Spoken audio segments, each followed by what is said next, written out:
Au Bénin, certaines dispositions du nouveau code électoral suscitent la controverse à quelques mois de la présidentielle de 2021.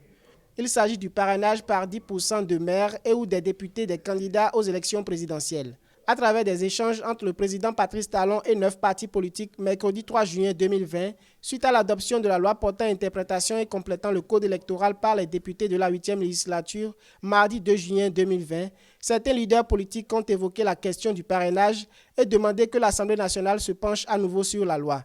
On a suggéré au chef de l'État, humblement, de demander au Parlement de nous débarrasser de cette disposition et que tout Béninois se sentant capable de diriger son pays puisse participer sans être président à l'Assemblée nationale, sans avoir des élus communaux et municipaux.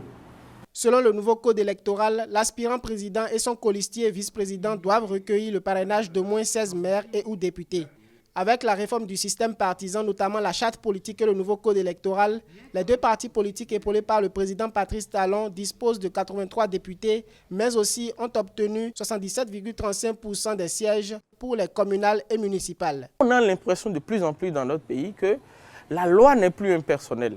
La loi ne sert plus aux intérêts du grand public. La loi est utilisée par une minorité qui l'utilise pour régler ses problèmes personnels. À noter qu'avec la réforme politique controversée du système partisan, certains partis d'opposition ont été exclus du processus électoral lors des législatives du 28 avril 2019. Une situation qui a engendré des violences post-électorales. Des partis d'opposition ont boycotté les élections communales et municipales du 17 mai 2020 et d'autres recalés à la Commission électorale nationale autonome. Également, dessus les 5 partis politiques en lice à ces élections n'ont pas pu lever des sièges au communal en raison de l'exigence de 10% de suffrage au plan national.